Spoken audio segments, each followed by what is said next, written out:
Praise the Lord.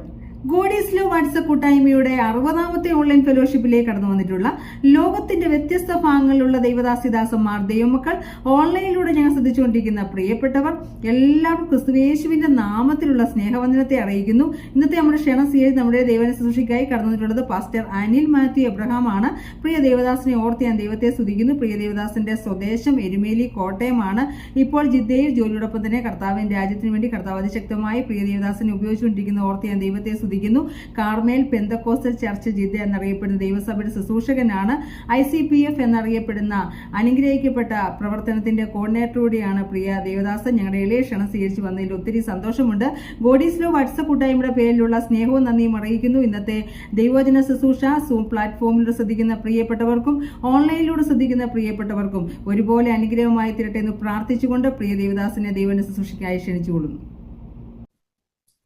ദൈവനാമത്തിന് നന്ദിയോടെ സ്തോത്രം ചെയ്യുന്നു, സ്തുതിക്കുന്നു. ഇന്ന് രാത്രികാലം ഈ ഗോഡ് ഈസ് ലവ് പ്രയർ കൂട്ടായ്മയുടെ 60ാമത്തെ മീറ്റിംഗിൽ ഒരുമിച്ചായിരിക്കാൻ സ്രോതത്തിലെ ദൈവം നൽകി തന്ന നല്ല അവസരത്തെ ഓർത്ത് ദൈവത്തിന് നന്ദി പറയുന്നു. കഴിഞ്ഞ 59 മീറ്റിങ്ങുകളിലും ദൈവനെ ശുശ്രൂഷിപ്പാൻ കർത്തൃദാസന്മാരെ ദൈവം ഒരുക്കിയല്ലോ. അതിനായി ദൈവത്തെ വാഴ്ത്തുന്നു, സ്തുതിക്കുന്നു. ഇതിന്റെ പിന്നിൽ പ്രവർത്തിക്കുന്ന പ്രിയ സഹോദരൻ ഡെന്നിസ്, അദ്ദേഹത്തോടൊപ്പം ചേർന്ന് പ്രവർത്തിക്കുന്ന തന്റെ സഹോദരി സിജി ഡെന്നിസ്, എല്ലാവർക്കായും ദൈവത്തിന് സ്തോത്രം ചെയ്യുന്നു. അവരെ കുടുംബമായി ദൈവം പിന്നെയും കർത്താവിന്റെ രാജ്യത്തിനു വേണ്ടി ഒരുക്കുകയും ഉപയോഗിക്കുകയും ചെയ്യുമാറാകട്ടെ എന്ന് ആത്മാർത്ഥമായിട്ട് പ്രാർത്ഥിക്കുന്നു. ഈ കൂട്ടായ്മയിൽ സംബന്ധിക്കുന്ന എല്ലാ കർത്തദാസന്മാരെയും ഈ വചനം ശ്രവിക്കുന്ന എല്ലാ പ്രിയപ്പെട്ടവരെയും കർത്താവായ യേശു ക്രിസ്തുവിന്റെ നാമത്തിൽ വന്ദനം ചെയ്യുന്നു. ഞങ്ങളുടെ കുടുംബത്തിന്റെയും ഇവിടെ ഞങ്ങൾ ശുശ്രൂഷിക്കുന്ന കർമ്മേൽ ദൈവസഭയുടെയും വന്ദനത്തെ കർത്താവിന്റെ നാമത്തിൽ അറിയിക്കുന്നു. പ്രത്യേക എന്നോടൊപ്പം കഴിഞ്ഞ മാർച്ച് മാസത്തിൽ ജാർഖണ്ഡിൽ ഞങ്ങൾ ഒരുമിച്ച് ശുശ്രൂഷ ചെയ്ത പ്രിയ കർത്താവിന്റെ ദാസൻ പാസ്റ്റർ രാജീവ് ജോസ് ആഗ്രയിൽ നിന്ന് ഈ കൂട്ടായ്മയിൽ സംബന്ധിക്കുന്നുണ്ട്. ആ കർത്താവിന്റെ ദാസനെ ഓർത്ത് ദൈവത്തിന് പ്രത്യേക നന്ദി പറയുന്നു. കർത്താവ് അതിശക്തമായി ഉപയോഗിക്കുന്ന ദൈവദാസനാണ്. ഞങ്ങൾ ഒരുമിച്ച് ചില ദിവസങ്ങൾ ജാർഖണ്ഡില് കർത്താവിന്റെ വചനവുമായി നിൽക്കുവാൻ കർത്താവ് ബലപ്പെടുത്തി. അവിടെയുള്ള കർമ്മേൽ മിഷൻസിന്റെ പ്രവർത്തനങ്ങളോട് ചേർന്ന് പ്രവർത്തിപ്പാൻ കർത്താവ് അവസരങ്ങളെ തന്നു. കർത്താവിന്റെ ദാസനായി സ്തോത്രം ചെയ്യുന്നു. പാസ്റ്റർ ശ്യാമൽ തോമസ് ഇവിടെ ജിദ്ദയിൽ ഉള്ള കർത്തദാസനാണ്. അദ്ദേഹത്തെ ഓർത്ത് ദൈവത്തിന് നന്ദി പറയുന്നു. ഞങ്ങളുടെ സഭയിൽ നിന്നുള്ളവര്, അതുപോലെ നമ്മുടെ പരിചയത്തിലുള്ള എല്ലാവർക്കായും സ്തോത്രം ചെയ്യുന്നു. പ്രത്യേകിച്ച് ഇന്ന് വൈകിട്ട് സംഗീത ശുശ്രൂഷ നിർവഹിച്ച ഡോക്ടർ ഷിബു കർത്തദാസിന്റെ കുടുംബത്തെ, രഹബോത്ത് മിനിസ്ട്രീസിനെ ഓർത്ത ദൈവത്തിന് നന്ദി പറയുന്നു. കർത്താവ് അവരെ ധാരാളമായി ദൈവനാമത്തിനും സുവിശേഷത്തിനു വേണ്ടി ഉപയോഗിക്കുമാറാകട്ടെ എന്ന് ആത്മാർത്ഥമായിട്ട് പ്രാർത്ഥിക്കുന്നു. ഇന്ന് രാത്രിയിലത്തെ ദൈവവചന ചിന്ത നമ്മുടെ ഓരോരുത്തരുടെയും ജീവിതത്തിന് അനുഗ്രഹമായിരിക്കാൻ സർവ്വത്തിലെ ദൈവം സഹായിക്കുമാറാകട്ടെ.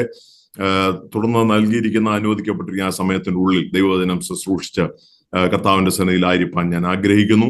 കർത്താവിന്റെ കൃപയിലും ദൈവത്തിന്റെ കരുണയിലും ഞാൻ ശരണപ്പെടുന്നു. പരിശുദ്ധാത്മാവിന് സംസാരിപ്പാനുള്ളൊരു നാമമാത്രമായിരിക്കാൻ അടിയനെ തന്നെ ദൈവകരങ്ങളിലേക്ക് ഏൽപ്പിക്കുന്നു. ഇന്ന് രാത്രി നമ്മൾ ദൈവത്തിന്റെ സന്നിധിയിലായിരിക്കുമ്പോൾ ആര് ദൈവനെ സംസാരിക്കുന്നു എന്നുള്ളതിനേക്കാൾ ഉപരിയായി സംസാരിക്കപ്പെടുന്ന ദൈവത്തിന്റെ വചനം നമ്മുടെ ഹൃദയങ്ങളിൽ ക്രിയ ചെയ്യപ്പെടുവാനും അത് നമുക്ക് രൂപാന്തരവും ശുദ്ധീകരണവുമായി തീരുവാൻ, ക്രിസ്തു എന്ന തലയോളം വളരുന്നതിന് മുഖാന്തരമായി തീരുവാൻ ദൈവം നമ്മെ സഹായിക്കുമാറാകട്ടെ. അല്പനേരത്തെ നമ്മുടെ ചിന്തയ്ക്കായിട്ട് മർക്കോസിന്റെ സുവിശേഷം 8-ാം അധ്യായത്തിന്റെ 34-35 വാക്യങ്ങൾ വായിക്കുന്നു. മർക്കോസിന്റെ സുവിശേഷം 8-ാം അധ്യായത്തിന്റെ 34-35 വാക്യങ്ങൾ. പിന്നെ അവൻ പുരുഷാരത്തെയും തന്റെ ശിഷ്യന്മാരെയും അരികെ വിളിച്ച് അവരോട് പറഞ്ഞത്, ഒരുവൻ എന്നെ അനുഗമിപ്പാൻ ഇച്ഛിച്ചാൽ അവൻ തന്നെത്താൻ ത്യജിച്ച് തന്റെ ക്രൂശ് എടുത്തുകൊണ്ട് എന്നെ അനുഗമിക്കട്ടെ. ആരെങ്കിലും തന്റെ ജീവനെ രക്ഷിപ്പാൻ ഇച്ഛിച്ചാൽ അതിനെ കളയും. ആരെങ്കിലും എന്റെയും സുവിശേഷത്തിന്റെ നിമിത്തം തന്റെ ജീവനെ കളഞ്ഞാൽ അതിനെ രക്ഷിക്കും. അവസാനത്തെ വാക്യത്തിൽ യേശു ഇങ്ങനെ പറഞ്ഞു, ഒരു മനുഷ്യൻ സർവ്വലോകവും നേടുകയും തന്റെ ജീവനെ കളയുകയും ചെയ്താൽ അവന് എന്ത് പ്രയോജനം? ഇന്ന് രാത്രി ഈ വചനത്താൽ സർവ്വത്തിലെ ദൈവം നമ്മെ സഹായിക്കുമാറാകട്ടെ. വചനത്തിന്റെ അനുഗ്രഹത്തിനു വേണ്ടി മുൻപ് പ്രിയ കർത്താവിന്റെ ദാസൻ പ്രാർത്ഥിച്ചിരുന്നല്ലോ. കർത്താവായ യേശു ക്രിസ്തു തന്റെ ശിഷ്യന്മാരെ അരികെ വിളിച്ചിട്ട് അവരോട് പറയുന്ന ഒരു ഭാഗമാണ് നമുക്ക് ഇവിടെ വായിപ്പാനായിട്ട് ഇടയായി തീർന്നത്.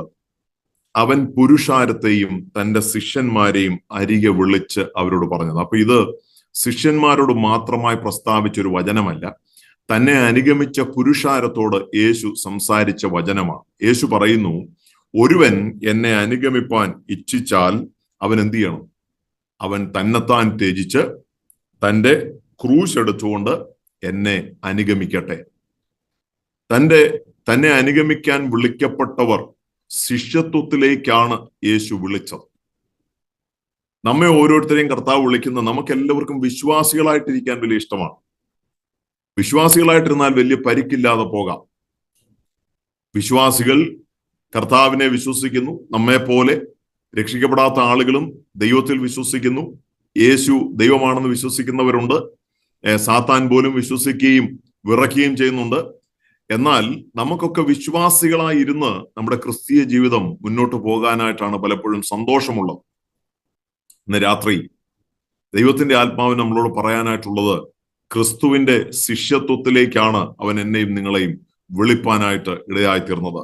മത്തായിയുടെ സുവിശേഷം 28-ാം അധ്യായത്തിന്റെ അവസാന വാക്യങ്ങളിൽ യേശു കൊടുത്ത ആ വലിയ ദൗത്യം ഏത് ദൈവ പൈതലിനും അല്ലെങ്കിൽ തന്നെ അനുഗമിപ്പാൻ ഇച്ഛിക്കുന്ന ഏവനും കർത്താവ് കൊടുത്ത ഒരു വലിയ മഹാദൗത്യമുണ്ട്, ദ ഗ്രേറ്റ് കമ്മീഷൻ. അവിടെ നമ്മൾ വായിക്കുന്നത്, യേശു അടുത്തു വന്നിട്ട് ശിഷ്യന്മാരോട് ഇങ്ങനെ പറഞ്ഞു, സ്വർഗത്തിലും ഭൂമിയിലും സകല അധികാരവും എനിക്ക് നൽകപ്പെട്ടിരിക്കുന്നു. ആകയാൽ നിങ്ങൾ പുറപ്പെട്ട് പിതാവിന്റെയും പുത്രന്റെയും പരിശുദ്ധാത്മാവിന്റെയും നാമത്തിൽ സ്നാനം കഴിപ്പിച്ചും ഞാൻ നിങ്ങളോട് കൽപ്പിച്ചതൊക്കെയും പ്രമാണിപ്പാൻ തക്കവണ്ണം ഉപദേശിച്ചും കൊണ്ട് സകല ജാതികളെയും എന്റെ ശിഷ്യരാക്കിക്കൊള്ളുവിൻ. ഞാനോ ലോകാവസാനത്തോളം എല്ലാ നാളും നിങ്ങളോട് കൂടെയുണ്ട്. പറഞ്ഞതാരാണ്? സ്വർഗത്തിലും ഭൂമിയിലും സകല അധികാരവും എനിക്ക് നൽകപ്പെട്ടിരിക്കുന്നു എന്ന് ഉയർത്തെഴുന്നേറ്റതിന് ശേഷം തന്റെ ശിഷ്യന്മാരോട് പറഞ്ഞ കർത്താവ് പറയുകയാണ്, അധികാരമുള്ളവനാണ് ഒരു മഹാദൗത്യം എന്നെയും നിങ്ങളെയും ഏൽപ്പിച്ചത്. ഒരുപക്ഷെ സുവിശേഷത്തിന്റെ സാക്ഷ്യവുമായി കേരളത്തിന്റെ 14 ജില്ലകളിലും തമിഴ്നാട്ടിലും കർണാടകത്തിലും ഒക്കെ കടന്നു പോകാൻ എന്റെ ചെറുപ്രായത്തിൽ സ്വർഗത്തിലെ ദൈവം നൽകി തന്ന ഒരു അവസരം ICPF-നോട് ചേർന്ന് പ്രവർത്തിക്കുന്ന കാലത്ത് അവിടെയൊക്കെ പരസ്യ യോഗങ്ങൾ നടത്തുവാൻ, തെരുക്കോണുകളിൽ നിന്ന് വചന ശുശ്രൂഷിക്കുവാൻ ഒക്കെ സ്വർഗത്തിലെ ദൈവം അവസരങ്ങളെ തന്നിട്ടുണ്ട്. കേരളത്തിന്റെ പല തെരുക്കോണുകളിലും കോളേജ് ക്യാമ്പസുകളിൽ നിന്ന് സുവിശേഷം ഘോഷിക്കുവാൻ സ്വർഗത്തിലെ ദൈവം അവസരം തന്നിട്ടുണ്ട്. ഒരു സുവിശേഷ ദർശനം ജീവിതത്തിൽ തന്നതുകൊണ്ടായിരിക്കാം ദൈവത്തിന്റെ ആത്മാവ് എന്റെ ഹൃദയത്തോട് ഈ വചനത്തെ കുറിച്ച് പ്രസ്താവിപ്പാനായി ഇന്ന് രാത്രി എന്നെ നിയോഗിപ്പാൻ ഇടയായി തീർന്നത് എന്ന് ഞാൻ പൂർണ്ണമായിട്ട് വിശ്വസിക്കുന്നു. അധികാരം കിട്ടിയവൻ തന്റെ ശിഷ്യന്മാരോട് പറയുകയാണ്, നിങ്ങൾ പുറപ്പെട്ട് ഭൂലോകത്തിന്റെ അറ്റത്തോളം ചെന്ന് സകല ജാതികളെ എന്ത് ചെയ്യണം? എന്റെ ശിഷ്യരാക്കിക്കൊള്ളണം. അപ്പൊ എനിക്കും നിങ്ങൾക്കും ദൈവം തന്ന ദൗത്യം എന്ന് പറയുന്നത് വിശ്വാസികളെ നേടുക എന്നുള്ളതിനേക്കാൾ ഉപരിയായി നേടിയവനെ ശിഷ്യനാക്കി മാറ്റുക എന്നുള്ള ഒരു വലിയ ദൗത്യത്തിലേക്കാണ് കർത്താവ് നമ്മളെ വിളിച്ചിരിക്കുന്നത്.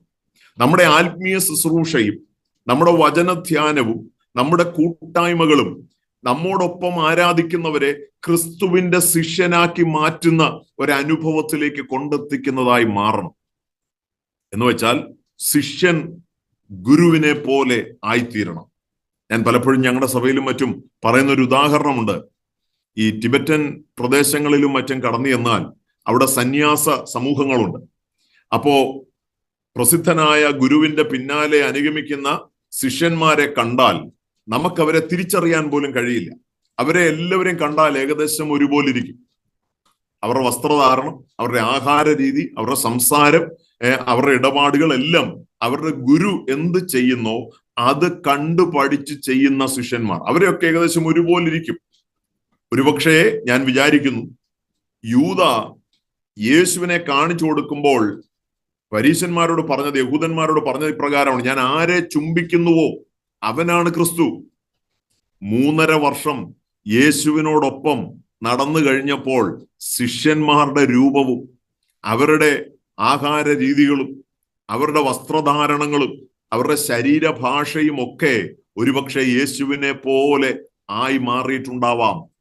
അതുകൊണ്ട് തന്നെ ആ പുരുഷാരത്തിന്റെ നടുവിൽ ശിഷ്യന്മാരോടൊപ്പം യേശു സഞ്ചരിക്കുമ്പോൾ യേശുവിനെ തിരിച്ചറിയാൻ യൂദ പറഞ്ഞു കൊടുക്കുന്ന ഒരു അടയാളമാണ്, ഞാൻ ആരെ ചുംബിക്കുന്നുവോ അവനാകുന്നു യേശു. എന്നെ ചിന്തിപ്പിച്ച ഒരു കാര്യമുണ്ട്, നമ്മളും ഈ യേശുവിനെ പോലെ ആയിത്തീരുവാൻ ഇടവരണം. അവനെ പോലെ, അവന്റെ രൂപം പോലെ, അവന്റെ സ്വഭാവം പോലെ, അവന് എങ്ങനെയായിരുന്നുവോ അങ്ങനെ അതേ താഴ്മയിലും അതേ സ്നേഹത്തിലും ആർദ്ര കരുണയിലും മനസ്സലിവിലും ത്യാഗത്തിലും സമർപ്പണത്തിലും മുന്നിട്ട് വരുവാനായിട്ടാണ് സ്വർഗത്തിലെ ദൈവം എന്നെയും നിങ്ങളെയും വിളിച്ചു വേർതിരിച്ചത്. ഒരുവൻ എന്നെ അനുഗമിപ്പാൻ ഇച്ഛിച്ചാൽ, ഇതേതെങ്കിലും ഒരു വ്യക്തിക്ക് വേണ്ടി മാത്രമല്ല, സകല മനുഷ്യരാശിക്കും വേണ്ടിയിട്ടുള്ള ഒരു ദൂതാണ്.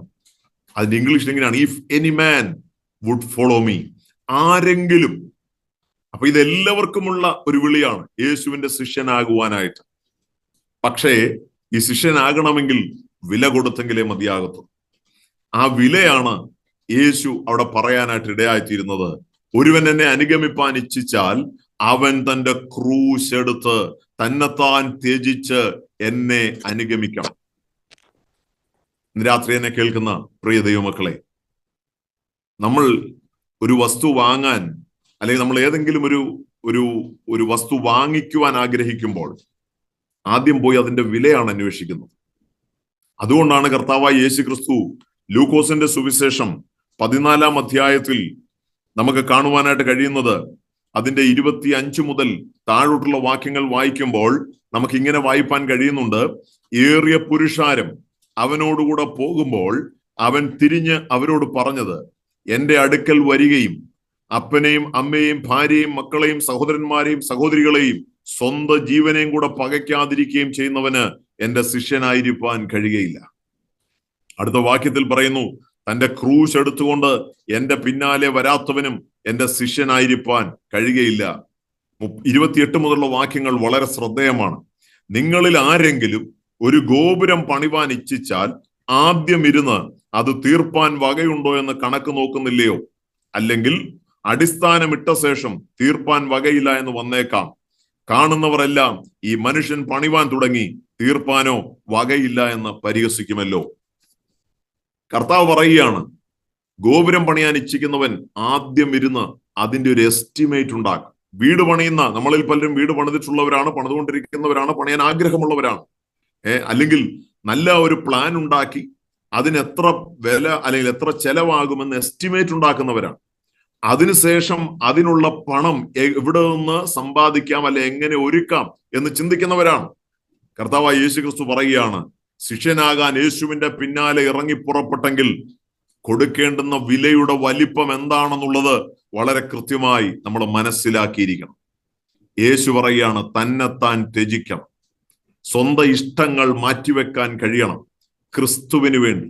ഇന്നത്തെ സമൂഹത്തിൽ, ഇന്നത്തെ ആത്മീയ ലോകത്തിൽ പറ്റിയിരിക്കുന്ന ഏറ്റവും വലിയ പ്രശ്നം എന്ന് പറയുന്നത് തന്നെത്താൻ ത്യജിപ്പാൻ കഴിയാത്തതാണ്. യേശുവിനേക്കാൾ അധികം ഞാൻ എന്നെ തന്നെ വിലയേറിയതായി എണ്ണുമ്പോൾ എന്റെ ആഗ്രഹങ്ങൾ, എന്റെ സ്വപ്നങ്ങൾ, എന്റെ താല്പര്യങ്ങൾ, അതിൽ ഇപ്പോഴും ജീവിക്കുവാനായിട്ട് ആഗ്രഹമുള്ള വ്യക്തികളെയാണ് നമ്മുടെ ചുറ്റുപാടും കാണാൻ കഴിയുന്നത്. എന്നാൽ യേശു പറയുന്നു, എന്നെ അനുഗമിപ്പാൻ ഇച്ഛിക്കുന്നവൻ നിശ്ചയമായും കൊടുക്കേണ്ടുന്ന വിലയെക്കുറിച്ച് നന്നായി അറിയണം. മാത്രമല്ല, ഈ വില എന്ന് പറയുന്നത്, ഒരു വസ്തു വാങ്ങാൻ ആഗ്രഹിക്കുന്നെങ്കിൽ വില എന്ന് പറയുന്നത് ഒഴിവാക്കാൻ പറ്റത്തില്ല.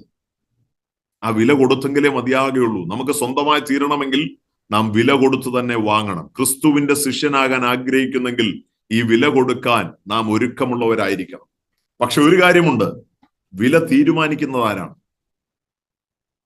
വാങ്ങാൻ പോകുന്ന നമ്മളാണോ വില തീരുമാനിക്കുന്നത്? വിൽക്കുന്നവനാണ് വില തീരുമാനിക്കുന്നത്. അങ്ങനെയാണെങ്കിൽ ഈ ശിഷ്യത്വത്തിന്റെ വില എന്ന് പറയുന്നത് ഞാൻ തീരുമാനിക്കുന്നതല്ല, എന്റെ ഇഷ്ടം പോലെ ഉള്ളതല്ല. ശിഷ്യത്വത്തിന്റെ വില കർത്താവായ യേശു ക്രിസ്തു തന്നെ തീരുമാനിച്ചിട്ടുള്ളതാണ്. കാരണം അവൻ ആ വില കൊടുത്തതാണ്. ദൈവത്തോടുള്ള സമത്വം മുറുകെ പിടിക്കാതെ വേഷത്തിൽ മനുഷ്യനായി ദാസരൂപമെടുത്ത് താണലോകത്തിൽ ഇറങ്ങി വന്ന് തന്നെത്താൻ ത്യജിച്ച് അവൻ ക്രൂശിലെ മരണത്തോളം അനുസരണമുള്ളവനായി വില കൊടുത്തവനാണ്. ആ വില കൊടുത്തവനാണ് ഈ ശിഷ്യത്വത്തിന്റെ വില നിശ്ചയിച്ചിരിക്കുന്നത്.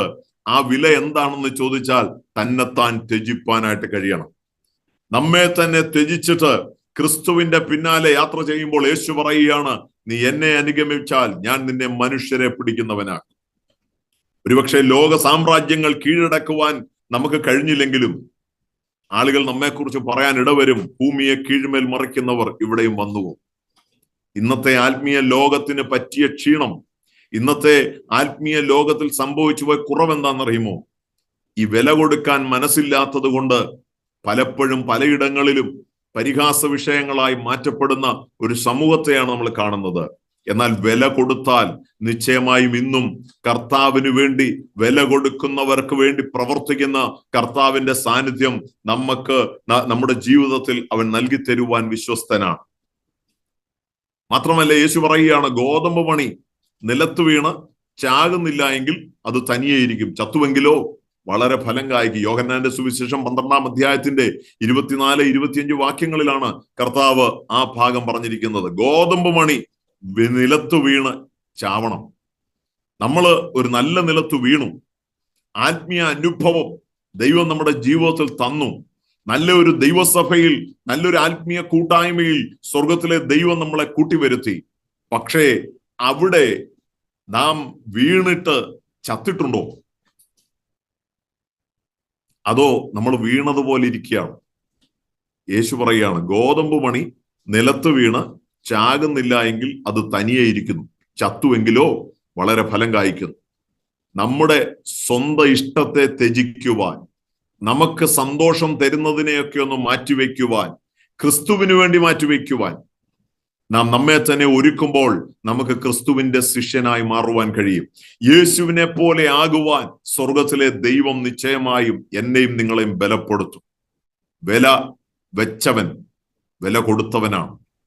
കാൽവറി ക്രൂശിൽ തന്നെത്താൻ ത്യജിച്ച് വേഷത്തിൽ മനുഷ്യനായി ക്രിസ്തു പിതാവായ ദൈവത്തിന് സകല മനുഷ്യരാശിയുടെയും പാപത്തിന്റെ പരിഹാരത്തിന്റെ വില കൊടുത്തവൻ, സ്വന്തം ജീവൻ കൊടുത്ത് എന്നെ നിങ്ങളെ വീണ്ടെടുത്തവൻ പറയുകയാണ്, ജീവൻ കൊടുക്കേണ്ടി വന്നാലും അവന് വേണ്ടി നിൽക്കുവാൻ ഒരുക്കമുള്ളവനെ ശിഷ്യനായി സ്വീകരിക്കുന്ന ഒരു കർത്താവ് എന്റെയും നിങ്ങളുടെയും ജീവിതത്തിലുണ്ട്.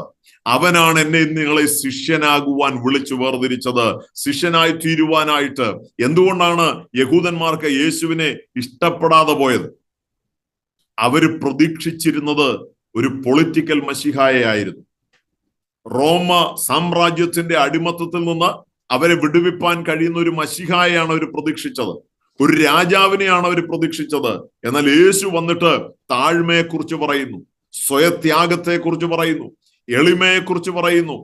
ആ യേശുവിനെ അംഗീകരിപ്പാനും സ്വീകരിപ്പാനും യഹൂദന്മാർക്ക് താല്പര്യമില്ലായിരുന്നു.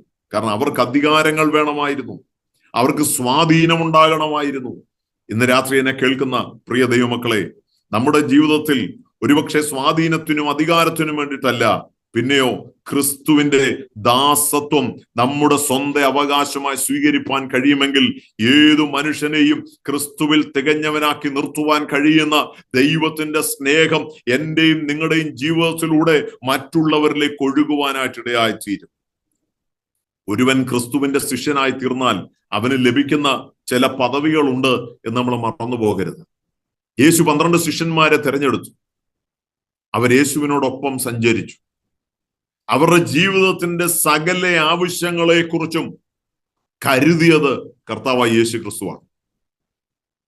അവർ ശിഷ്യനാകുന്നതിന് മുൻപ് വരെ അവരുടെ സ്വന്തം അധ്വാനത്തിലും സ്വന്തം പരിശ്രമത്തിലും സ്വന്തം താല്പര്യത്തിനനുസരിച്ചും ജീവിക്കുവാൻ അവർക്ക് കഴിഞ്ഞു. പത്രോസിന്റെ ശൂന്യമായ പടകിലേക്ക് ഗന്നസരെ തടാകത്തിൽ വെച്ച് യേശു പുരുഷാരത്തെ ഉപദേശിക്കുവാൻ അടുത്തു വരുമ്പോൾ പത്രോസിനോട് പറയുകയാണ്, നീ കരയിൽ നിന്ന് ഒരല്പം ഒന്ന് നീക്കണം, നിന്റെ പടക് കുറച്ചു നേരത്തേക്ക് എനിക്കൊന്ന് കടം തരണം. ആ ശൂന്യമായ പടകിൽ യേശു പ്രവേശിച്ചത് കൊണ്ട് പത്രോസിന്റെ ജീവിതത്തിന്റെ ശൂന്യത അറിഞ്ഞിട്ട് അവനോട് പറയുകയാണ്, നീ ആഴത്തിലേക്ക് നീക്കി മീൻ പിടിക്കാൻ വലയിറക്കാൻ. അവന്റെ പടക് മുങ്ങുമാർ, അവന്റെ മാത്രമല്ല അവനോടൊപ്പം ഉണ്ടായിരുന്നവരുടെ പടകും കൂടെ മുങ്ങുമാർ വലിയ ഒരു മീൻപിടുത്തം അവർക്ക് ലഭിച്ചു. പക്ഷെ ഒരു കാര്യം നമ്മൾ മറന്നു പോകരുത്, അവന്റെ ജീവിതത്തിലെ അവൻ ഇന്നുവരെ പിടിച്ചിട്ടില്ലാത്തതുപോലെ ഒരു വലിയ മീൻപിടുത്തം അവന് ലഭിച്ചിട്ടും അവൻ ആ മീനിന്റെ പുറകെ അല്ല പോയത്. അവൻ പോയത് ഈ മീൻപിടുത്തം കൊടുത്തവന്റെ പിന്നാലെയാണ്. ഇന്ന് രാത്രി എന്നെ കേൾക്കുന്ന പ്രിയ ദൈവമക്കളെ, ഈ ലോകത്തിൽ ചില നന്മകളും ചില അനുഗ്രഹങ്ങളും സ്വർഗീയമായ നന്മകളും ഒക്കെ ദൈവം നമ്മുടെ ജീവിതത്തിൽ തരുമ്പോൾ ഈ നന്മയിലും ഇവിടെ ലഭിച്ച അനുഗ്രഹത്തിലും നമ്മുടെ കണ്ണുകൾ ഭ്രമിച്ചു പോകരുത്, നമ്മുടെ ഹൃദയം അതിൽ ഉടക്കിപ്പോകരുത്. നമ്മുടെ ദർശനം ഇതിന്റെയൊക്കെ കാരണഭൂതനായ സ്വർഗസ്ഥനായ പിതാവിങ്കിലേക്കായിരിക്കണം, നമ്മളെ വിളിച്ചവനായ ക്രിസ്തുവിങ്കിലേക്കായിരിക്കണം നമ്മുടെ ദർശനം എപ്പോഴും ഉണ്ടായിരിക്കേണ്ടുന്നത്. പത്രോസിന് മീനും പടകുമല്ലായിരുന്നു വിഷയം. യേശു പടകിൽ ഇരിക്കുമ്പോൾ പോലും പത്രോസ് പൂർണ്ണമായും യേശുവിന് വേണ്ടി തന്നെത്താൻ സമർപ്പിച്ചിരുന്നില്ല എന്ന് വേണം വിശ്വസിക്കാൻ. കാരണം അവനൊരു വാക്ക് പറയുന്നുണ്ട്. യേശു ആഴത്തിലോട്ട് നീക്കി വലയിറക്കാൻ പറയുമ്പോൾ പത്രോസ് യേശുവിനോട് പറയുകയാണ്, ഞങ്ങൾ രാത്രി മുഴുവനും അധ്വാനിച്ചു. എന്ന് വെച്ചാൽ ഈ ഗലീല കടലിൽ നല്ല പരിചയമുള്ളവരാണ്. പൈതൽ പ്രായം മുതൽ ഈ ഗലീല കടലിൽ മീൻ പിടിച്ചവരാണ്. പക്ഷെ നീ ഒരു തച്ചന്റെ മകനാണ്, നീ ഒരു ആശാരി ചെറുക്കനാണ്, നിന്നേക്കാൾ നന്നായി ഗലീല തടാകം ഞങ്ങൾക്കറിയാം. പക്ഷേ യേശുവിന്റെ വാക്കിന് അവൻ പറയുകയാണെങ്കിലും നാഥ, നിന്റെ വാക്കിന് ഞാൻ വലയിറക്കാം. വലയിറക്കിയപ്പോൾ അവർക്ക് പെരുത്ത് മീൻകൂട്ടം ലഭിക്കാനായിട്ട് ഇടയായി തീർന്നു. ഇന്ന് രാത്രി എന്നെ കേൾക്കുന്ന പ്രിയ ദൈവമക്കളെ, ആ മീൻപിടുത്തം ഉണ്ടായിട്ട് ആ മീനുകളെ വെച്ച് ഒരു വലിയ ബിസിനസ് തുടങ്ങാനോ അല്ലെങ്കിൽ ആ മീനിന്റെ നന്മ അനുഭവിപ്പാനോ അല്ല പത്രോസ് തീരുമാനിച്ചത്. ആരാണോ അവന്റെ പടകിനെ നിറച്ചത്, ശൂന്യമായി കിടന്ന അവന്റെ ജീവിതത്തിന്റെ അനുഭവങ്ങളിൽ ഒരു സമൃദ്ധി വരുത്തിയത് ആരാണോ, അവനെ അനുഗമിപ്പാൻ പത്രോസ് തീരുമാനിക്കാൻ ഇടയായി തീർന്നു. ഇന്ന് രാത്രി ജീവിതത്തിൽ ശൂന്യതയുടെ നടുവിൽ നമ്മുടെ പ്രാർത്ഥനാ വേളകളിൽ നമ്മുടെ പ്രാർത്ഥനയുടെ ഞരക്കം കേട്ടിട്ട് നമ്മുടെ വേദനപ്പെടുത്തുന്ന അനുഭവങ്ങളുടെ മുൻപാകെ, നമ്മുടെ ഞെരുക്കത്തിന്റെ മുൻപാകെ സ്വർഗത്തിലെ ദൈവം അത്ഭുതങ്ങളെ ചെയ്ത് അവൻ വിടുതലും അനുഗ്രഹവും തന്നപ്പോൾ നമ്മൾ ഈ അനുഗ്രഹത്തിന്റെ പിന്നാലെയാണോ പോയത്, അതോ ഈ അനുഗ്രഹത്തിന്റെ ഉറവിടമായ യേശുവിന്റെ പിന്നാലെയാണ്? ഇന്ന് രാത്രി ശിഷ്യനാകാൻ ആഗ്രഹിക്കുന്നവൻ ഗുരുവിന്റെ മുഖത്തേക്കാണ് നോക്കേണ്ടത്. അവനെ പോലെയാണ് ജീവിക്കേണ്ടത്. ഈ ശിഷ്യന്മാർ യേശുവിന്റെ പിന്നാലെ പോയപ്പോൾ അവരുടെ ശൂന്യതകൾക്ക് യേശു പരിഹാരം വരുത്തി. മാത്രമല്ല, അവരുടെ ഭക്ഷണപാനീയങ്ങളുടെ ക്രമീകരണം കർത്താവായ യേശു ക്രിസ്തു ഒരുക്കി. പുരുഷാരത്തോടൊപ്പം 3 ദിവസം ചെലവഴിച്ചതിന് ശേഷം യേശുവിന്റെ ശിഷ്യന്മാരോട് പറഞ്ഞു, ഈ പുരുഷാരത്തിന് മുഴുവനും ആഹാരം കൊടുക്കണം. അവര് ചോദിച്ചു, ഈ ഇത്ര വെള്ളിക്കാശിന് വാങ്ങിച്ചാൽ പോലും ഇത്ര വലിയ പുരുഷാരത്തിന് തികയത്തില്ലല്ലോ. യേശു അവരോട് ചോദിക്കുന്നു, നിങ്ങളുടെ പക്കൽ എന്തുണ്ട്? അപ്പോൾ അന്ത്രോസ് വന്നിട്ട് പറയുകയാണ്, ഇവിടെ ഒരു ബാലകന്റെ പക്കൽ 5 അപ്പവും 2 മീനുമുണ്ട്. യേശു പറഞ്ഞു, ഉള്ളത് കൊണ്ടുവാ. ഇന്ന് രാത്രി എന്നെ കേൾക്കുന്ന പ്രിയ ദൈവമക്കളെ, ക്രിസ്തുവിന്റെ ശിഷ്യനാകണമെങ്കിൽ നിന്റെ കയ്യിലുള്ളത് മുഴുവനും യേശുവിന് കൊടുപ്പാനുള്ള ഒരു മനോഭാവം ഉണ്ടായിരിക്കണം. ദൈവം നിനക്ക് തന്ന സർവ്വതും അവൻ ചോദിച്ചാൽ അവന് വേണ്ടി കൊടുക്കാനുള്ള ഒരു മനസ്സ്. അത് നിന്റെ ജീവനാവാം, നിന്റെ സമ്പത്താകാം, നിനക്കുള്ള നന്മകളാകാം, ആരോഗ്യം, സമയം, എന്താണെങ്കിലും അത് കർത്താവിന് വേണ്ടി പൂർണ്ണമായും കൊടുക്കുവാൻ സമ്മതമാണെങ്കിൽ, ഒരുക്കമാണെങ്കിൽ അതിനെ എടുത്ത് വാഴ്ത്തുന്ന ദൈവമുണ്ട്. അത് നുറുക്കി മറ്റത് നിനക്ക് മാത്രം പ്രയോജനപ്പെടേണ്ടിയിരുന്നതിനെ എടുത്ത് അനേകരുടെ ആശ്വാസത്തിന്, അനേകരുടെ സമൃദ്ധിക്ക്, അനേകരുടെ അനുഗ്രഹത്തിന് കർത്താവ് അത് കൊടുക്കുവാൻ ഇടയായി തീർന്നെങ്കിൽ, ഇന്ന് രാത്രി ഈ ദൈവനെ ശ്രവിക്കുന്ന പ്രിയ ദൈവമക്കളെ, നമ്മുടെ ജീവിതത്തിൽ നിന്ന് ശിഷ്യനാകുവാൻ ആഗ്രഹിക്കുന്നവന്റെ മറ്റൊരു പ്രത്യേകതയാണ് അവനുള്ളതെല്ലാം അവൻ കർത്താവിന് കൊടുക്കണം. ഉള്ളതെല്ലാം കർത്താവിന് കൊടുപ്പാൻ കഴിയണം. നിന്റെ ഭവനത്തിന്റെ ഉള്ളിലെ വിഷയം പോലും അവന് ഏറ്റെടുത്ത് പ്രവർത്തിക്കുന്നവനാണ്. പത്രോസിന്റെ അമ്മായിയമ്മയ്ക്ക് ദീനമായി കിടന്ന സമയത്ത് യേശു അവന്റെ ഭവനത്തിൽ ചെല്ലുകയാണ്. ആ രോഗിയായി കിടന്ന അവന്റെ അമ്മായിയമ്മയ്ക്ക് സൗഖ്യം കൊടുക്കുവാൻ കഴിയുന്ന യേശു അവന് വേണ്ടി ഉണ്ടായിരുന്നു. ശിഷ്യനാകുന്നവന്റെ വീടിന്റെ ഉത്തരവാദിത്വം, അവന്റെ കുടുംബത്തിന്റെ ഉത്തരവാദിത്വം ഈ ഗുരുവിന്റെ കയ്യിലാണ്. മാർത്തയും മറിയയും യേശുവിന്റെ പാദപീഠത്തെങ്കിൽ ഇരുന്ന് പഠിച്ചു. മാർത്ത പല കാര്യങ്ങളെ ഓർത്ത് ഭാരപ്പെട്ടപ്പോഴും മറിയ അവന്റെ പാദപീഠത്തെങ്കിൽ ഇരുന്ന് നല്ല അംശം തെരഞ്ഞെടുക്കുവാനായിട്ട് ഇടയായിത്തീർന്നു. പക്ഷെ അവരുടെ ജീവിതത്തിൽ ഒരു പ്രതിസന്ധി ഉണ്ടായി. ആളുകൾ പറഞ്ഞു, യേശുവിന്റെ പിന്നാലെ പോയിട്ടും അവരുടെ ഒരേ ഒരു സഹോദരൻ, വീടിന്റെ അത്താണിയായവൻ മരിച്ചിട്ട് ദീനമായി കിടന്നിട്ട് യേശു അവരെ അന്വേഷിച്ചു വന്നില്ലല്ലോ, അവർക്ക് വേണ്ടി ഒന്നും ചെയ്തില്ലല്ലോ എന്ന് ചുറ്റുപാടുമുള്ളവർ ഒരുപക്ഷെ പരിഹസിച്ചിട്ടുണ്ടാവും. നമ്മുടെയൊക്കെ ജീവിതത്തിൽ കർത്താവിന് വേണ്ടി ഇറങ്ങി പുറപ്പെട്ടപ്പോൾ പലരും ചോദിച്ചില്ലേ, യേശുവിനെ അനുഗമിച്ചിട്ട് നിനക്ക് എന്ത് കിട്ടി? യേശുവിന്റെ പിന്നാലെ പോയിട്ട് നിന്റെ ജീവിതത്തിൽ എന്തെങ്കിലും നേടുവാൻ നിനക്ക് കഴിഞ്ഞിട്ടുണ്ടോ? യേശുവിന് പറയാൻ ഒന്നേ ഉള്ളൂ, എനിക്ക് പ്രവർത്തിപ്പാനുള്ള സമയം വരുന്നതേ ഉള്ളൂ. നിന്നെ കൊണ്ട് ദൈവരാജ്യത്തിനു വേണ്ടി, സുവിശേഷത്തിനു വേണ്ടി, ദൈവനാമത്തിനു വേണ്ടി നിന്നെ ഉപയോഗിക്കാനായിട്ടുള്ള സമയം വരുന്നതേ ഉള്ളൂ. ആ സമയത്ത് ഞാൻ നിന്നെ ഉപയോഗിക്കുക തന്നെ ചെയ്യും. ലോകക്കാര് വെക്കുന്ന അളവുകോല് വെച്ചിട്ടല്ല യേശു എന്നെ നിന്നെ അളക്കുന്നത്. നമ്മുടെ ഹൃദയത്തിന്റെ ഉള്ളിൽ ആ വിശ്വാസം പരിണമിക്കുവാൻ. മാർത്ത പോലും സ്വന്തം സഹോദരിയാണ്, അവള് പോലും യേശുവിനോട് പറയുകയാണ്, കർത്താവേ, മരിച്ചിട്ട് 4 നാളായല്ലോ, നാറ്റം വെച്ചല്ലോ എന്ന് പറയുമ്പോൾ യേശു പറയുന്നുണ്ട്, വിശ്വസിച്ചാൽ നീ ദൈവത്തിന്റെ മഹത്വം കാണും. ഇന്ന് പകൽക്കാലം ശിഷ്യനായിരിക്കുന്നവന് ദൈവത്തിൽ വിശ്വാസം വേണം, വിളിച്ചവനിൽ വിശ്വാസം വേണം. അവൻ എനിക്ക് വേണ്ടി പ്രവർത്തിപ്പാൻ ശക്തനാണെന്നുള്ള ഉറപ്പ് വേണം. മറിയ പറഞ്ഞില്ല 4 നാളായി. അവൾ യേശു വന്നിരിക്കുന്നു പറഞ്ഞപ്പോൾ യേശു എവിടെ നിന്നോ അവൾ അവിടെ ചെല്ലുവാൻ ഇടയായിത്തീർന്നു. നമ്മുടെ ജീവിതത്തിൽ പ്രതിസന്ധികൾ വരാം, പ്രതികൂലങ്ങൾ വരാം. പക്ഷെ യേശു എവിടെയാണോ അവിടെ നിൽപ്പാൻ എനിക്ക് നിങ്ങൾക്ക് കഴിയണം. ആ യേശുവിന്റെ ഒപ്പം നിന്നാൽ 4 നാളായാലും നാറ്റം വെച്ചാലും ലാസറെ പുറത്തു വരിക എന്ന് അവന്റെ കൽപ്പന, ജീവന്റെ കൽപ്പന വെളിപ്പെടുമ്പോൾ ആ കല്ലറയെ തുറന്ന് പുറത്തു വരുത്തുവാൻ കഴിയുന്ന ഒരു ഗുരു എനിക്കും നിങ്ങൾക്കും വേണ്ടിയുണ്ട്. അവനാണ് എൻ്റെ നാഥൻ, അവനാണ് ശിഷ്യനായി തീരുവാൻ എന്നെ വിളിച്ചത് എന്നുള്ള ഒരു ഉറപ്പ് നമ്മുടെ ജീവിതത്തിൽ ഉണ്ടാകണം. കഴിഞ്ഞ ദീർഘനാളുകളായി കർത്താവിനെ പിൻപറ്റിയിട്ട് ജീവിതത്തിൽ ഒരുപക്ഷെ മറ്റുള്ളവർ നോക്കുമ്പോൾ ഒന്നും നേടുവാൻ കഴിഞ്ഞിട്ടില്ല, ആത്മീയമായി മുന്നേറുവാൻ കഴിഞ്ഞിട്ടില്ല എന്നുള്ളൊരു ഭാരം ജീവിതത്തിലുണ്ടെങ്കിൽ കർത്താവ് പറയുകയാണ്, അവന്റെ സമയമാകുന്നതേ ഉള്ളൂ. അവന്റെ സമയം വരുമ്പോൾ അവൻ നിന്നെ എടുത്ത് ഉപയോഗിപ്പാൻ മതിയായ ദൈവമാണ്. അവൻ നിന്നെ ശക്തിയോടെ ഉപയോഗിക്കുക തന്നെ ചെയ്യും. ദൈവനാമത്തിനു വേണ്ടി ഒരു ജീവനുള്ള സാക്ഷിയാക്കി മാറ്റുവാൻ തക്കവണ്ണം അവൻ നിന്നെ പണിതെടുക്കുന്ന സമയങ്ങളിൽ അവന്റെ പണിക്കായി ഏൽപ്പിച്ചു കൊടുത്താൽ നിന്റെ ആ പൂർണ്ണ ശിഷ്യത്വത്തിൽ എത്തുവോളം, നിന്റെ വിശ്വാസം ഉറപ്പിക്കപ്പെടുവോളം അവൻ നിന്നെ പണിതെടുക്കുന്ന ദൈവമാണ്. ലാസർ അതിനു മുമ്പ് വരെ യേശുവിനോടൊപ്പം പന്തിയിലിരുന്നായിട്ട് നമ്മൾ വായിച്ചിട്ടില്ല. എന്നാൽ അതിനുശേഷം യേശുവിനോടൊപ്പം പന്തിയിലിരുത്തുവാൻ തക്കോണം അവനെ പ്രാപ്തനാക്കിയത് കർത്താവ് അവനു വേണ്ടി പ്രവർത്തിച്ചതുകൊണ്ടാണ്. ഇന്ന് രാത്രി അനേകർക്ക് സാക്ഷ്യമായി നിന്റെ ജീവിതത്തെ രൂപാന്തരപ്പെടുത്തുവാൻ കഴിയുന്ന ക്രിസ്തുവിന്റെ ആ വിശ്വാസം നിന്റെ ഹൃദയത്തിന്റെ ഉള്ളിൽ പരിണമിക്കുവാൻ ഇടയായി തീരട്ടെ. ഈ ശിഷ്യത്വത്തിലേക്ക് അവൻ വിളിച്ചത്, ഒന്ന്, നാം യേശുവിനെ പിൻപറ്റുവാൻ കഴിയണം. യേശുവിനെ നോക്കി നമ്മുടെ ജീവിതം മുന്നോട്ട് കൊണ്ടുപോകുവാനായിട്ട് കഴിയണം. 2, നമുക്കുള്ളതെല്ലാം അവന്റെ കയ്യിൽ ഏൽപ്പിക്കുവാനുള്ള മനോഭാവം നമുക്കുണ്ടാവണം. 3, ഇവൻ എനിക്ക് വേണ്ടി പ്രവർത്തിപ്പാൻ ശക്തനാണ് എന്നുള്ളൊരു വിശ്വാസവും ഉറപ്പും നമ്മുടെ ജീവിതത്തിൽ ഉണ്ടാകണം. 4, എന്താണ് ശിഷ്യന്റെ പ്രത്യേകത? ശിഷ്യൻ എപ്പോഴും ഗുരുവിന്റെ കൂടെയാണ്.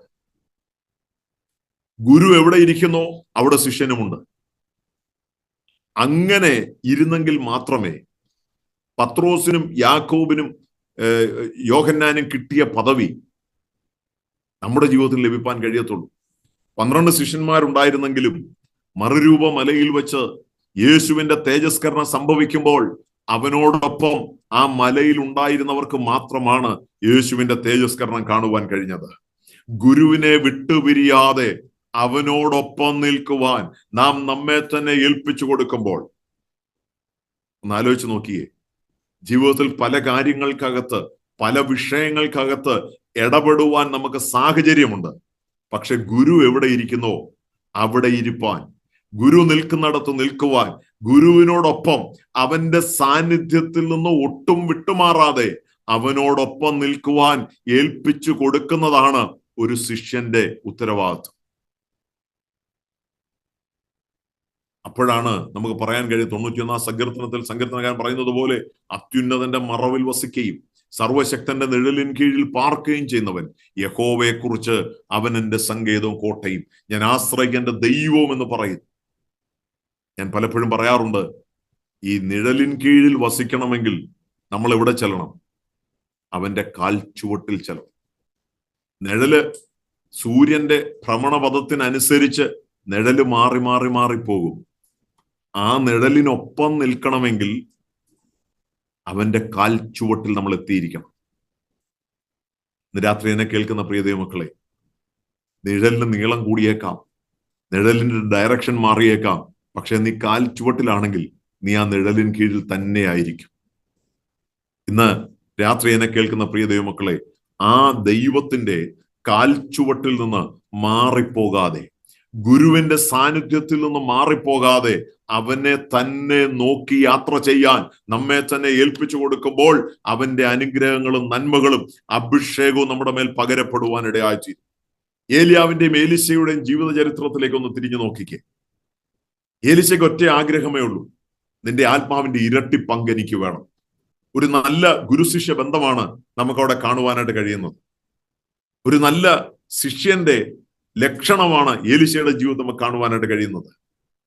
ഏലിയാവ് പറയുന്നുണ്ട്, നീ ചോദിച്ചത് വളരെ പ്രയാസമുള്ള കാര്യമാണ്, പക്ഷേ അത് ലഭിക്കത്തില്ലെന്നല്ല പറഞ്ഞത്. നീ ചോദിച്ചത് പ്രയാസമുള്ള കാര്യമാണ്, അത് നേടണമെങ്കിൽ ഞാൻ എടുക്കപ്പെടുന്നത് വരെ നീ എന്നോട് കൂടെ ഉണ്ടായിരിക്കണം. എന്ന് വെച്ചാൽ ഞാൻ മരിക്കുകയാണെങ്കിൽ മരിക്കുന്ന സമയം വരെ, അല്ലെങ്കിൽ എൻ്റെ ജീവിതത്തിൽ എന്ത് സംഭവിച്ചാലും ആ സംഭവിക്കുന്ന ഇടത്തെല്ലാം നീ ഉണ്ടാവണം എന്നാണ് ഏലിയാവ് പറഞ്ഞതിന്റെ അർത്ഥം. അവര് ഗിൽഗാലിൽ നിന്ന് യാത്ര പുറപ്പെടുമ്പോൾ ബഥേലിലേക്ക് പോകുന്ന സമയത്ത് ഓരോ സ്ഥലത്ത് ചെല്ലുമ്പോഴും ശിഷ്യന്മാർ ഏലിശയോട് പറഞ്ഞു ഇവിടെ താമസിക്കാം. പക്ഷേ മറ്റ് ശിഷ്യന്മാർ പുറകിൽ നിന്നപ്പോൾ ഒരുവൻ മാത്രം ഏലിശയോടൊപ്പം യാത്ര ചെയ്യുകയാണ്. കാരണം അവന്റെ ഒറ്റ ആഗ്രഹമേ ഉള്ളൂ, എനിക്ക് ആത്മാവിന്റെ ഇരട്ടി പങ്ക് വേണം. ഇന്ന് രാത്രി എന്നെ കേൾക്കുന്ന പ്രിയ ദൈവമക്കളെ, ഈ ഇരട്ടി പങ്ക് പ്രാപിക്കാനുള്ളവന് ഒരേ ഒരു ലക്ഷ്യമേ ഉള്ളൂ, ഈ ഗുരു എപ്പോ എടുക്കപ്പെടുന്നോ അപ്പൊ ഞാൻ അദ്ദേഹത്തിന്റെ കൂടെ ഉണ്ടാവണം. അങ്ങനെയാണെങ്കിൽ യേശുവിന്റെ ആത്മാവിന്റെ ഇരട്ടിപ്പങ്ക്, യേശുവിന്റെ ആത്മാവിന്റെ അഭിഷേകം, അവന്റെ നിറവ്, അവന്റെ ആ രൂപം പോലെ നാമുമായി തീരണമെങ്കിൽ അവന്റെ പിന്നാലെ ദിനംതോറും അവന്റെ കാൽച്ചുവട്ടിൽ തന്നെ ആയിരിക്കാൻ നമ്മളെ തന്നെ ഏൽപ്പിച്ചോളൂ. നല്ല ശിഷ്യന്റെ ലക്ഷണമാണ്, ഒരു നല്ല ശിഷ്യന്റെ ലക്ഷണമാണ്. ഏലിശ അതുകൊണ്ട് എന്ത് ചെയ്തു? ഏലിയാവ് എടുക്കപ്പെടുമ്പോൾ ഏലിശ മുകളിലേക്ക് നോക്കി നിൽക്കുകയാണ്. ഏലിയാവിന്റെ പുതപ്പ് അവന്റെ മേൽ വീഴുവാനായിട്ട് ഇടയായിത്തീർന്നു. ആത്മാവിന്റെ ഇരട്ടി പങ്ക് പ്രാപിച്ചവനായി അവൻ ആത്മീയ ശുശ്രൂഷ ചെയ്യുവാൻ ഇടയായിത്തീർന്നെങ്കിൽ ഇന്ന് രാത്രി എന്നെ കേൾക്കുന്ന പ്രിയ ദൈവമക്കളെ, ഈ ക്രിസ്തീയ ജീവിതത്തിൽ കർത്താവ് എന്നെയും നിങ്ങളെ വിളിക്കുമ്പോൾ യേശു തന്റെ ശിഷ്യന്മാരോട് പറഞ്ഞൊരു കാര്യമുണ്ട്, നിങ്ങൾ ഞാൻ ചെയ്തതിലും അധികം ചെയ്യും. യേശു ചെയ്തതിലും അധികം ചെയ്യുമെന്ന് വാക്ക് പറഞ്ഞ അവന്റെ ശിഷ്യന്മാരോടാണ്. അങ്ങനെയാണെങ്കിൽ ഈ കാലഘട്ടത്തിലെ ദൈവമക്കൾക്ക്, കർത്താവിന്റെ ശിഷ്യന്മാർക്ക് എന്തെങ്കിലും കുറവുണ്ടോ? യേശുവിന്റെ ശക്തിക്ക് കുറവുണ്ടോ? യേശുവിന്റെ നാമത്തിന് പ്രവർത്തിപ്പാൻ കഴിയത്തില്ലേ? യേശുവിന്റെ നാമത്തിന് ഇന്നും അത്ഭുതങ്ങളെ ചെയ്യാൻ കഴിയും. യേശുവിന്റെ നാമത്തിന് ഇന്നും രോഗികളെ സൗഖ്യമാക്കാൻ കഴിയും, ഭൂതങ്ങളെ പുറത്താക്കാൻ കഴിയും, രാജ്യങ്ങളെ വേർതിരിപ്പാൻ കഴിയും, ജനസമൂഹങ്ങളെ രൂപാന്തരപ്പെടുത്തുവാൻ കഴിയും. പക്ഷെ ഒന്നുണ്ട്, അവന് വേണ്ടി വില കൊടുക്കുവാൻ ഞാനും നിങ്ങളും ഒരുക്കമുണ്ട്. നമ്മൾ അവന്റെ പാദപീഠത്തിങ്കൽ ഇരുന്ന് അവൻ തരാമെന്ന് പറഞ്ഞ അധികാരം പ്രാപിക്കേണ്ടതിന് ഏലിശ പിന്നാലെ യാത്ര ചെയ്തതുപോലെ യാത്ര ചെയ്യാൻ എനിക്കും നിങ്ങൾക്കും കഴിയുന്നുണ്ടോ? അവനോടൊപ്പം നിൽക്കാൻ നമുക്ക് കഴിയുന്നുണ്ടോ? ആ ഇരട്ടിപ്പങ്ക് പ്രാപിക്കുവോളം വില കൊടുക്കുവാൻ മനസ്സുണ്ടോ? മറ്റ് ശിഷ്യന്മാരൊക്കെ, ഏലിയാവിന്റെ മറ്റ് ശിഷ്യന്മാര് ഒക്കെ പുറകിൽ ഇരിപ്പുണ്ട്. അവരതാതിടങ്ങളിൽ അവർക്ക് സൗകര്യപ്രദമായ സംവിധാനങ്ങളിലും അവരുടെ സുഖങ്ങളിലും അവരവരുടെ കംഫർട്ട് സോൺ വിട്ട് മുന്നോട്ട് വരാതെ അവിടെ നിൽക്കുമ്പോൾ ഏലിശ അവന്റെ കംഫർട്ട് സോണിനേക്കാൾ അവന്റെ ജീവിതത്തിലെ ഏറ്റവും വലിയ വിഷയം ആത്മാവിന്റെ ഇരട്ടി പങ്ക് എനിക്ക് വേണം. ഇന്ന് രാത്രി ഒരു നല്ല ശിഷ്യന്റെ ലക്ഷണമാണ് ഗുരുവിനെ പോലെ ആയിത്തീരുക എന്നുള്ളത്. അവന്റെ വാക്കിൽ എന്താണോ ഉറപ്പ് പറഞ്ഞിട്ടുള്ളത് അത് പ്രാപിക്കുവോളം ആ ഗുരുവിന്റെ പിന്നാലെ പോകുക എന്നുള്ളത്. യേശു പറഞ്ഞില്ലേ, ഞാൻ ചെയ്തതിലും അധികം ചെയ്യുമെന്ന്?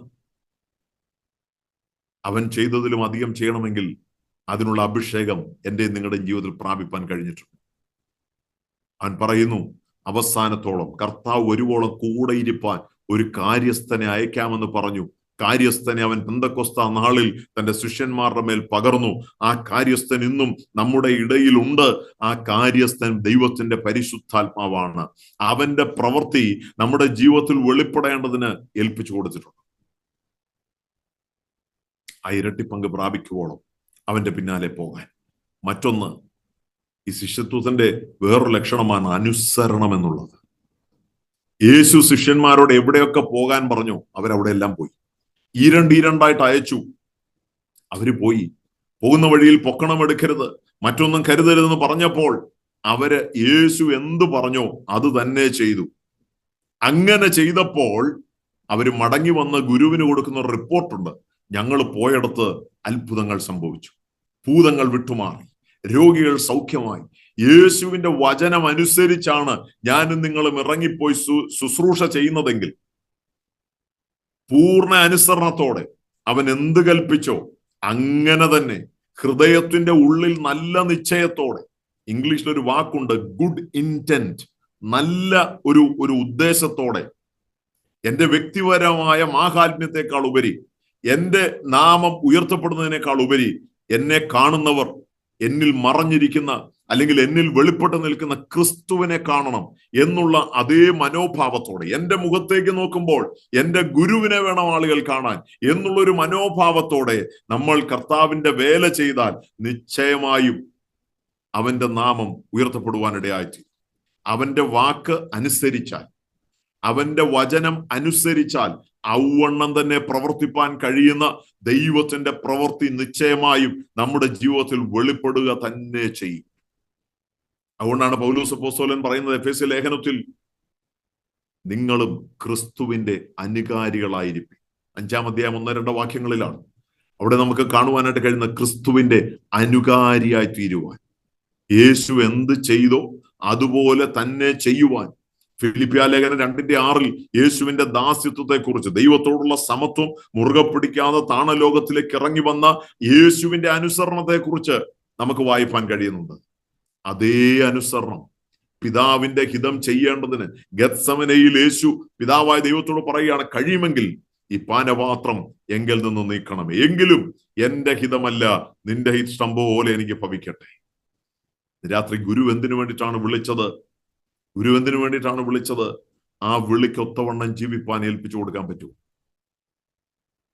നമുക്കുള്ളതെല്ലാം കർത്താവിന് കൊടുപ്പാൻ, ഈ ശിഷ്യനായി മാറുവാൻ, അവനോടൊപ്പം യാത്ര ചെയ്യാൻ. പല ശിഷ്യന്മാരും കുരിശിന്റെ ചുവട്ടിൽ വന്നപ്പോൾ പതറിപ്പോയി. എന്നാൽ ഒരു ശിഷ്യനും ചില സ്ത്രീകളും ആ കുരിശിന്റെ ചുവട്ടിൽ അപ്പോഴും നിൽപ്പുണ്ടായിരുന്നു. യോഹന്നാനും ചില സ്ത്രീകളും മാത്രം ആ കുരിശിന്റെ ചുവട്ടിൽ നിൽക്കും, ബാക്കിയുള്ളവരെല്ലാവരും ചിതറിപ്പോയി. എന്നെ കേൾക്കുന്ന പ്രിയ ദൈവമക്കളെ, ഗുരുവിന്റെ അവസാന സമയം വരെ അടുത്ത് നിന്നവനാണ് ദൈവം വെളിപ്പാട് കൊടുക്കുവാനായിട്ടിടയായിത്തീർന്നത്. എല്ലാവരും ഓടിപ്പോയപ്പോഴും ഓടിപ്പോകാതെ കുരിശിന്റെ ചുവട്ടിൽ നിന്നവന് പത്മോസിൽ അവന്റെ ഏകാന്തതയിൽ അവനോട് കൂടെ നിൽക്കുവാൻ സ്വർഗസ്ഥനായ കർത്താവ് ഇറങ്ങി വന്നു. സ്വർഗീയ വെളിപ്പാട് അവന് കൊടുത്തു. അവനാണ് വെളിപ്പാട് എഴുതുവാനായിട്ടിടയായിത്തീർന്നത്. വരുവാനുള്ള ലോകത്തെക്കുറിച്ച്, യേശുവിന്റെ മടങ്ങിവരവിനെ കുറിച്ച് ആ വലിയ വെളിപ്പാട് അവന്റെ ജീവിതത്തിൽ പ്രാപിപ്പാൻ ഇടയായിത്തീർന്നെങ്കിൽ, യേശുവിന്റെ ശിഷ്യനായി ആരാണോ വില കൊടുത്തത്, അവന് വേണ്ടി പ്രവർത്തിച്ച ഒരു ദൈവം എനിക്കും നിങ്ങൾക്കും വേണ്ടി ജീവിക്കുന്നുവെന്ന് ഇന്ന് രാത്രി നമ്മൾ മനസ്സിലാക്കണം. യേശു പറയുകയാണ്, തന്നെത്താൻ ത്യജിച്ച് തന്റെ ക്രൂശ് എടുത്ത് എന്നെ അനുഗമിക്കട്ടെ. ഇന്ന് രാത്രി ഈ വചനം ശ്രദ്ധിച്ച പ്രിയ ദൈവമക്കളെ, നമ്മുടെ ജീവിതത്തിൽ തന്നെത്താൻ ത്യജിച്ച് കർത്താവിന്റെ വചനം അനുസരിച്ച് അവൻ ക്രൂശിലെ മരണത്തോളം അനുസരണമുള്ളവനായി തീർന്നതുപോലെ നമ്മുടെ ക്രിസ്തീയ ജീവിതത്തിൽ അവൻ ഏതിനു വേണ്ടി നമ്മളെ വിളിച്ചു?